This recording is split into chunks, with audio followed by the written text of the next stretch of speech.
Hello, wonderful people. Welcome to ScienceGod. Today I wanted to share with you something very interesting. This is a sermon that I wrote back in 2015 when I first became a believer. I find it interesting because it represents how I was feeling at the time.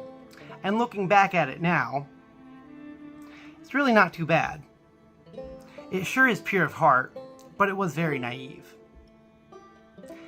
At this time in my life, I had just survived the war in Afghanistan, only to come back and find myself utterly hopeless, homeless, and lost.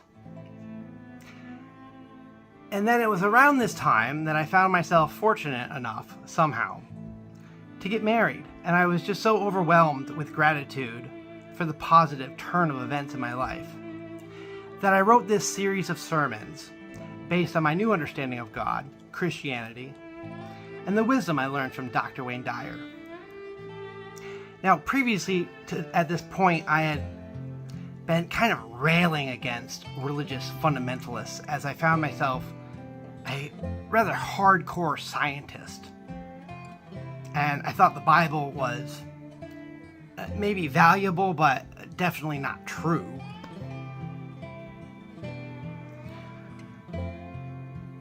And then I found that not to be very helpful in my life. And then one thing led to another, and I became a believer, and I wrote this series of sermons. So here we go. I'm happy to share these with you. I would love to hear what you have to think about it. All right, Sermon 4 of 8. The love of Jesus Christ. A reflection on God's love. Welcome, my friends. Today I want to speak to you about something at the core of our faith, love. More specifically, the love of Jesus Christ, and how that love is central to our relationship with God, ourselves, and to others. The Bible teaches us that God is love, not merely a God who loves, but that He is love in its purest, most complete form. And through Jesus Christ, that love is made manifest to us. It is through the love of Jesus that we are drawn closer to God and to one another. Now let's be honest. The word love has been misused, overused, and even trivialized in today's world. We say that we love everything from our morning coffee to our favorite TV shows. And while there's nothing wrong with enjoying these sorts of things, that kind of love pales in comparison to what we're called to understand through Christ. The love of Jesus isn't just about fleeting emotions or superficial feelings. It's about what we want and what we hope to receive. It is about giving ourselves completely to God, unconditionally. Jesus taught us that the first great commandment is to love the Lord your God with all your heart, soul, mind, and strength. And that the second greatest commandment is to love your neighbor as you love yourself. But here's the thing. You can't give away what you don't have. And if you don't have the love of Jesus within you, you can't give that to others. If you carry anger or bitterness or contempt in your heart, that's what will spill out into the world. But when you allow Jesus' love to fill your spirit, that is what you have to give. Unconditional, selfless love. Trust in Jesus' love.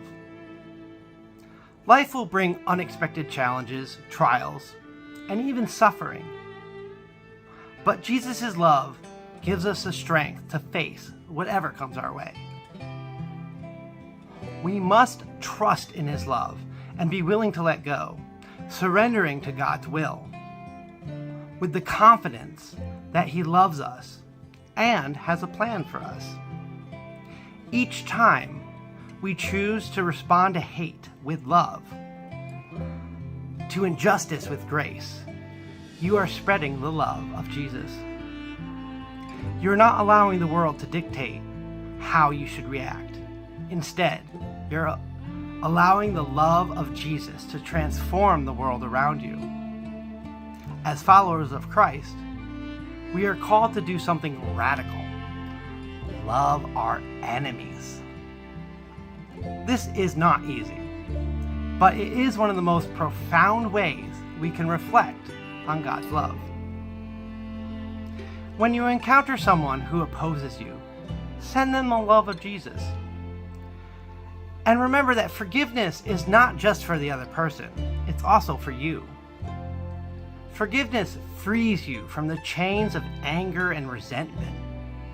Remember that Jesus forgives all of us, even though we are sinners. So we must also forgive.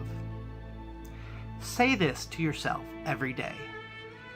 I will fill myself with the love of Jesus, and I will send that love out into the world. How others treat me is their path. How I respond is mine. Make that your personal commitment. The abundant love of God. When we seek abundance in the wrong places, in wealth and possessions and status or recognition, the abundance that truly matters is found in the love of Jesus. It's an abundance that can't be bought or earned. It's a gift. The more you give away love, the more you'll find that you have. It's a beautiful paradox. God has already filled this world with abundance. His love, His mercy, His grace are available to you at every moment. You don't need to chase after them. You simply need to open your heart and receive them. Eliminate negativity, judgment, and imbalance. Because these things clog your soul, and they prevent us from fully living in the love of Jesus. Start today by working on these areas. Avoid negativity, stop judging others, and seek balance in your life. Spirituality, mentally, and emotionally.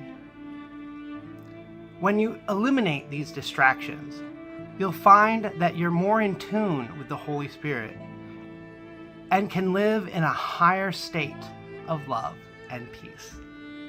Forgiveness, as I mentioned earlier, is one of the highest forms of the love of Jesus. When we forgive, we are reflecting God's mercy and grace. Forgiveness is love in action. And it is by living out this love that we can experience the blessings of an abundant life. The power of meekness. Matthew 5:5 tells us that blessed are the meek, for they will inherit the earth. Meekness is often misunderstood as weakness. But in God's kingdom, meekness is a powerful virtue. To be meek is to be humble, patient, and gentle. It is to put others before yourself, not out of fear or insecurity, but out of the love and trust in God. The world tells us that we must assert ourselves, demand our rights, and put ourselves first. But Jesus calls us to do it a different way. He calls us to be meek, to trust that God will take care of us, and that our reward is not in this world, but in the kingdom to come. Meekness is the antidote to pride, one of the 7 deadly sins. Because pride says, I know better than God. But meekness says, I trust God's plan. And when we live in meekness, we are living in the love of Jesus. Charity and humility are virtues of Christ. In 1 Corinthians 13:13, we read, Now these 3 remain, faith, hope, and love. but the greatest of these is love. This kind of love, called charity, is self-sacrificial. It is the love that asks nothing in return. Charity is the love of Christ that we are called to extend to everyone, family, friends, strangers, and even enemies. Humility goes hand in hand with charity. To love as Christ loves means to think of yourselves less and of others more. It's not about lowering your values, but raising your heart in the service to God and to others. Humility is recognizing that all good things come from God and that we are stewards of His grace and blessings. The love of Jesus is universal. The love of Jesus holds everything together. It is the force that binds us, that sustains the universe itself.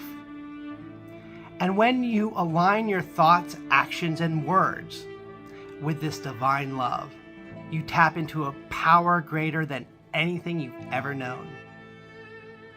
It is the love of Jesus and the cooperation it inspires that makes everything work. It's easy to love those who are kind to us, but the true test of Christ's love is when we love those who are hard to love. So I encourage you today, send the love of Jesus to your enemies. When you meet somebody who is not aligned with you, someone difficult or even hostile, send them love and move on. Don't let their negativity disrupt your peace. As spiritual beings, we are called to keep our thoughts on love, on harmony, and on cooperation. When we surrender to the love of Jesus, we are no longer driven by our egos, but by the Spirit of God.